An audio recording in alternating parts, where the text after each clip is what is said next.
Hello everyone and welcome to Blog on Everything. Welcome back to the channel and welcome to yet another victory for FC Barcelona, one that moves them 9 points clear of Real Madrid temporarily. I say temporarily because Real Madrid still have a game in hand. They have to play against Valencia, but the match was postponed owing to the flooding that happened in Valencia during the midweek, and thoughts and prayers to all the people out there who've lost their loved ones or whose lives have been affected. But back to the football though, FC Barcelona with a 3-1 win at home against Espanyol, and it was really a routine victory in as far as the first half is concerned. But then in the second half, we did see Barca's performance tail off a little bit, and anyway, we'll get into all of that. But goals on the day came courtesy of Dani Olmo and Raphinha, who continues his remarkable scoring streak at this moment in time.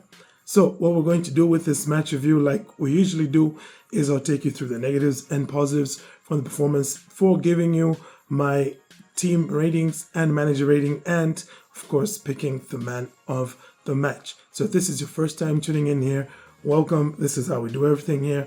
Also, if you're new here, please do hit that subscribe button. We're trying to get to, first of all, 9K and then of course 10K. Hopefully we can hit 10K before the end of the year. That would be a remarkable way to round off this year, which is looking like, it's going to be a very good year for Barca, at least this season rather. It's going to be a very good one for Barca. Anywho, without further ado, let's go ahead and talk in negatives. And the first thing which I will have to bring up in the negatives is, of course, that tailing off in the second half that I had mentioned. We can call it complacency, really. There was quite a bit from Barcelona in the second half with this one. You saw the players really just, mentally take their foot off the gas. And I don't really blame them when you think about, the last couple of matches that Barcelona had, Bayern Munich, Real Madrid. Those are the type of matches which gets everybody's blood flowing. And, Espanyol at home, when you're already 3-0 up, it's like, they're the lowest scoring team in the league, or at least one of the lowest scoring teams in the league. So, you can understand the team there getting a little bit just unmotivated. Of course, it's not something that we want to encourage. I'm pretty sure it's something that Hansi will be very, very upset about, especially the nature of the goal that Espanyol scored. Of course, we did see Espanyol's goals get ruled off on like 2 occasions as well here. So if you really want to put a negative spin on things here, you could say that it's a match in which Espanyol, just like Barca, put the ball into the back of the net on 3 occasions.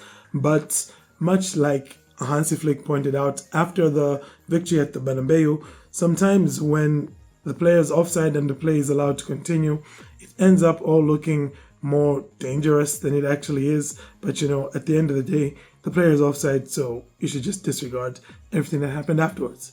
Anywho, I will get now into my positives, and my first positive has to, of course, do with the very thing just from talking about here, the offsides.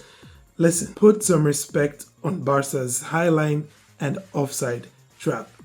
In a lot of the discourse, post El Clasico and post Bayern Munich, we saw a lot of, experienced pundits mentioning the fact that, Barcelona were really living on the edge. Barcelona were really living dangerously. And, remember all the people who said Barca shouldn't even play that high line with the offside trap against Real Madrid. And really, all I have to say is put respect on Barcelona's offside trap and that high line. Why? Because I saw a lot of people, lambasting Kylian Mbappe for how much he was caught offside.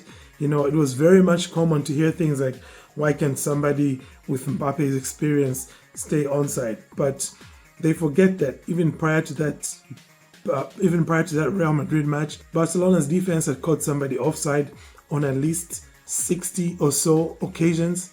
All right, 63, if I'm not mistaken, was the offside count, going into this match, and it only went up to 75 after the game.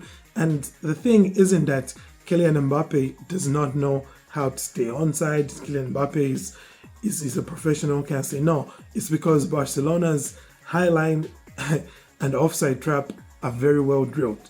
Okay, if they're catching people offside, then what they're trying to do is working. Yes, you could say, well, maybe there's some cases where it's just a few millimeters or a few meters, but at the end of the day, it's like, were they trying to catch the guy offside? Yes. Did they catch him offside?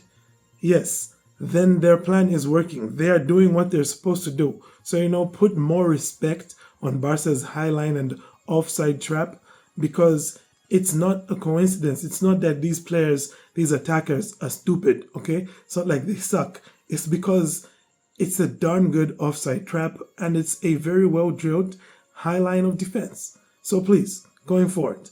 And of course, the same applies to what happened in this match, because like I remarked earlier, on 2 occasions, Espanyol were caught offside, and very much that was by design. So let's just respect Barca's offside trap, please, and give Hansi Flick full credit for the wonderful job that he has done with this defense in drilling them to be able to pull that off time and time and time again. I'm sure they're now like well past 80 offsides that that they've had, and we're not even halfway through the season. So give respect, give credit where it is due. The next positive which I have is, of course, once again, Barcelona's ability to just put the game to bed pretty early on, in as much as they also relaxed later on, which I didn't appreciate. You still have to respect the fact that they were able to put the game to bed quite early on here, before even the 30-minute mark, if I'm not mistaken. Within a spell of about 19 minutes, Dani Olmo got his brace, and Raphinha as well has scored his goal. So wonderful stuff here from Barca. They got back on track after that Real Madrid match, which broke their streak of scoring 3 goals before halftime. Because, after that Osasuna defeat, they scored 3 before halftime against Young Boys, then against Alaves, then against Sevilla, then against Bayern Munich. And, Real Madrid put a damper on things. So I guess because of that, Barca decided to score 4 in the second half. But this time around again, back to scoring 3 in the first half.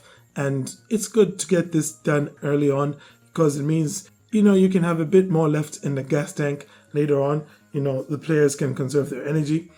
And third positive from this, I think I just have to now put this as a positive, because Marc Casado, man, what a player. What a player, what a performance from him again. Here today, putting his body on the line so many occasions. He got smacked with the ball in places you don't even want to talk about.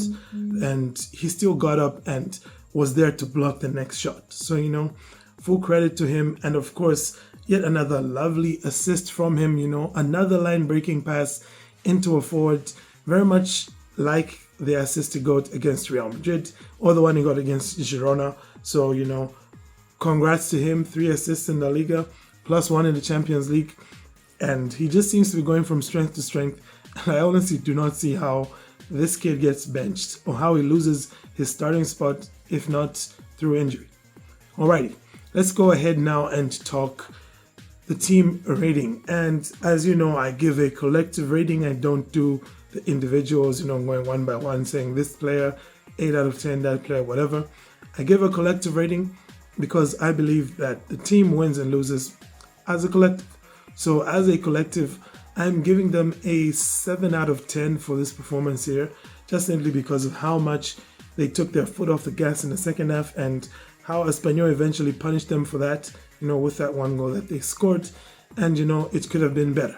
As for Hansi Flick, I'm going to give him an 8 out of 10, really. It could have been better from his team, but that's all on the players, I think, and not on him, because we know he's one of those really intense managers who demands 100% from his players from minute 0 to minute 90, whatever. So, I give him an 8 out of 10 this time around, just because he did what he needed to do, and he's got 3 points. Moving on now, we can give the man of the match. And honestly speaking, on this one, I was torn between 2 players, one of whom I've already mentioned in Marc Casado. The other one, of course, is Dani Olmo, who, honestly speaking, I can't wait to just have Dani Olmo fully fit and playing in those big moments, because he's going to be such an asset for this team. And man, harsh on Casado, because I really appreciate what he did here. And once he came off the pitch, you could really see the difference. The intensity just wasn't there the way it was in the first half. But we're giving this one to Dani Olmo just because of how how wonderful he was in this game. And of course, shout out as well to Lamine Yamal, who was playing some wonderful football and had that beautiful assist as well for Dani Olmo. But aside from that, I think we're basically done here, guys. That's basically that from this match review. Let me know your thoughts on that performance. Let me know what you thought of, Barcelona's first half, second half, all the in-between halves, and, the performance of the players as well. If you had anybody in mind in particular who you thought, like, did Iñaki Peña deserve a clean sheet, all that kind of stuff.